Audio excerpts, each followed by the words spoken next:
పెన్బహడ్ మండలం దోసపహడ్ గ్రామంలో బీజేఆర్ బేడ బుడగ జంగాల కాలనీలో బుధవారం జరిగిన అగ్ని ప్రమాదంలో 4 పూరి గుడిసెలు పూర్తిగా దగ్ధమైనాయి.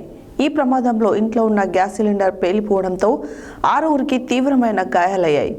కూలి పనులు చేసుకుంటూ ఇంట్లో దాచుకున్న డబ్బులు, బంగారం, ఇంటి సామాను పూర్తిగా కాలిపోయిందని కన్నీటి పర్యంతమయ్యారు. పెన్బహడ్ మండలం దోసపహడ్ గ్రామంలో జీజేఆర్ బేడబుడగ జంగాల కాలనీలో బుధవారం జరిగిన అగ్ని ప్రమాదంలో 4 పూరి గుడిసెలు పూర్తిగా దగ్ధమయ్యాయి. ఈ ప్రమాదంలో ఇంట్లో ఉన్న గ్యాస్ సిలిండర్ పేలిపోవడంతో 6కి తీవ్రమైన గాయాలయ్యాయి. కూలి పనులు చేసుకుంటూ ఇంట్లో దాచుకున్న డబ్బులు, బంగారం, ఇంటి సామాను పూర్తిగా కాలిపోయిందని కన్నీటి పర్వంతమయ్యారు.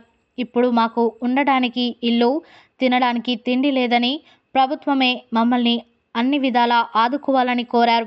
6కి తీవ్ర గాయాలు సూర్యాపేట ఏరియా హాస్పిటల్కి తరలించారు.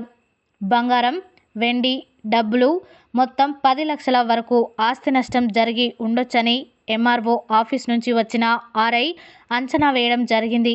పూర్తిగా వివరాలు తెలియాల్సి ఉంది. ఒకసారి రండి సార్, ఒక 5 మినిట్స్ కోండి. లేదు మండలం పెన్మాడు దోసపాటు జంగలగూడెం 4 ఆడపిల్లల కట్నాలు ఇవ్వాలి. అలా సొమ్ములు ఉన్నాయి.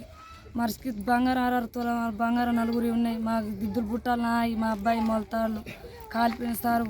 డబ్బులు కూడా కాలిపోయినాయి. 50,000 తెచ్చి పెట్టుకుంటే డబ్బులు కాలిపోయినాయి. కట్టుకునే బట్టలు కాలిపోయినాయి, గిన్నెలు కాలిపోయినాయి. కట్టుకున్నాక లేవు, కట్టు బట్టలు మేము ఉన్నాం సార్. మేము మా గవర్నమెంట్ పైనుంచి సాయం చేయండి, మేము దండం చేస్తాం. మా పేపర్లో విలేకరుల గారికి, TV9 గారికి, 10 గారికి అందరికీ పేరు పేరున నమస్కారం చేస్తున్నా. బడుగు బలైన వర్గాల ఆశాజ్యోతి తరఫున నేను మాట్లాడుతున్నా. నా గ్రామంలో అధికార పార్టీ వాళ్ళు అంతకుముందు చేయలేదు. పాపిరెడ్డి గారు, భుజంగరావు హయాంలో చేసారు.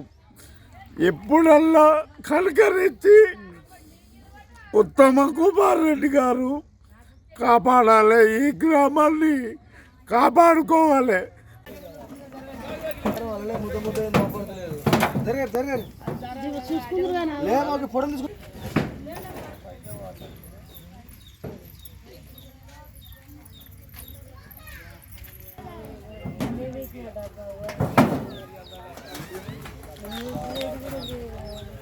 గాలి ముద్ద అయిపోయాక ఏముందని దొరుకుతుంది బంగారం పెద్దగా మంట వస్తే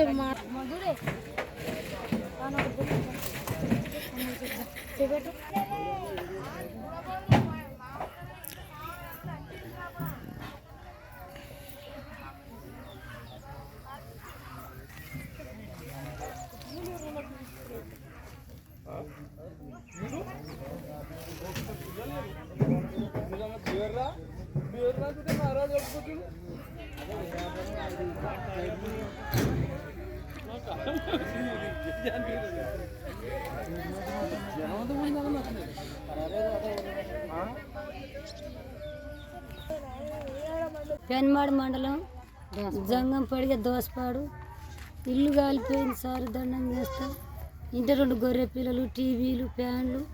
మన దోసపాడు సర్పంచులకు వందనాలు, పైన మంత్రులకు కూడా వందనాలు. మీరు తట్టుకుట్టట్లేదు. 4 బిడ్డలు, 1 కొడుకు. మన వాళ్ళకి ఇబ్బంది అవుతుంది, బతికే పరిస్థితి లేదు. మీరు ఏమైనా చేస్తారో చేయండి. ఇంట్లో ఏమైనా వండుకట్టింది. మాకు ఏది లేదు సారు. మా ఇంట్లో ఏది కట్టుకునే బట్ట కూడా లేదు. నా ఈ 40 తులాల 60 తులాల పట్టీలు కాలిపోయినాయి. 2 తులాల సొమ్ములు, దిద్దులు బుట్టాలు కాలిపోయినాయి. మా చెల్లె పిల్లలే 30 తులాల మలతాలు కాలిపోయినాయి. మా చెల్లె పాలెత్తి దిద్దులు కాలిపోయినాయి. మాకు ఏది రాస్తా. నా కొడుకు మిషన్ పోయి 50,000 తెచ్చి డెక్కులు వేసుకుండు.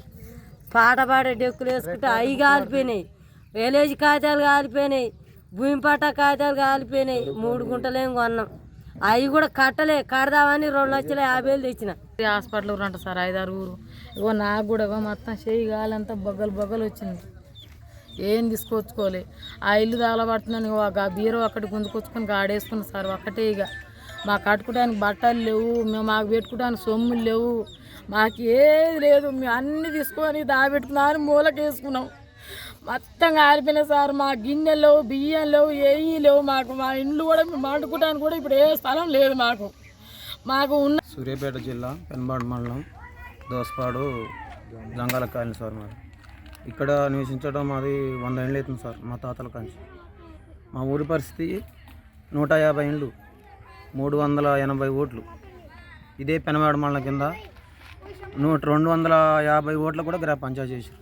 380 ఓట్లు మా సంచార జాతి బెడబుడుగ జంగాలం. మాకు గ్రామ పంచాయతీ లేదు. పింఛన్లకు పోవాలన్నా 2 కిలోమీటర్లు విలేకి పోవాలి నడుచుకుంటూ. కంట్రోల్ బియ్యానికి పోవాలన్నా అక్కడికి పోవాలి. ఏదైనా డెలివరీ పెరిగినట్టు 108 రావాలన్నా కానీ ఒకసారి ఫోన్ చేస్తే 1-2 గంటలు టైం పడుతుంది. ఇదే ఇప్పుడు ఇల్లు 3-4 ఇండ్లు కాలిపోతే